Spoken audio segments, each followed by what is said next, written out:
today is Brian Holland. Brian is a JDCPA. What that means, he's a tax attorney. Brian, we have a big debt issue out there today. And what I mean by that is the government has borrowed trillions and trillions of dollars. Now, I don't know about you, but I don't even know how to comprehend what $1 trillion is, but it's over $18 trillion today. How does it affect me? How does it affect the viewers out there? Maybe not today, but in the future. What does that mean in layman's terms? Well, that's a very complex question in a simple way, right? But thank you for having me on. The $18 trillion is really hard to wrap your head around. But let's see if we can just quantify that a little bit for individuals. So if you break it down, that means that every person in the United States, big, little, old, young, whatever, has $150,000 borrowed against their name.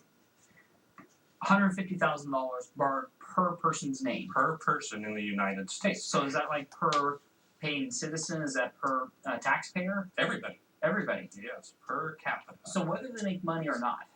Whether they make money, whether they make a lot of money, whether they make a little bit of money, then we have $150,000 per person. You say, well, hang on, my mortgage on my house is less than that. And so how is that fair? You know, we have the government who has, the easiest analogy in my mind, Josh, is to compare it to a mortgage, right? Most of the national debt is borrowed on a long-term basis. We do our mortgages in America, you know, typically a 30-year mortgage. And so it's a relatively fair comparison to say, I've got a 30-year mortgage out there of $18 trillion for the United States. Now the word trillion is a big number. And my understanding is if they took all the money out of Fort Knox, all the gold out of Fort Knox, all the gold around the world, it would still not even add up to $1 trillion.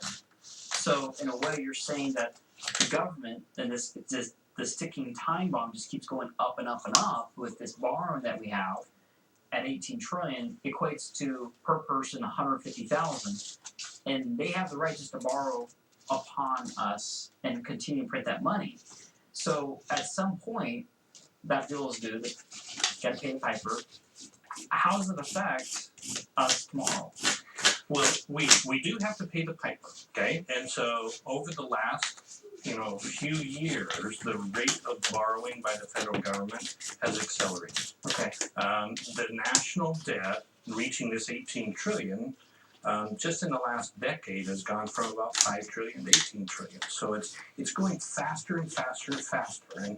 And the problem is we have to stop it. So there's really, logically, there's only a few alternatives that the government has in their toolbox. Just like you have to earn money to pay your mortgage, right? That's correct. If you don't pay your mortgage, then your house can go away. Correct. So the government has to earn money also. And you say, well, how does the government earn money? We call it paying taxes. So they tax you, they tax me, they tax, everybody. And there's all kinds of taxes. Absolutely. State tax, federal tax, Medicare tax, tax on food or gasoline.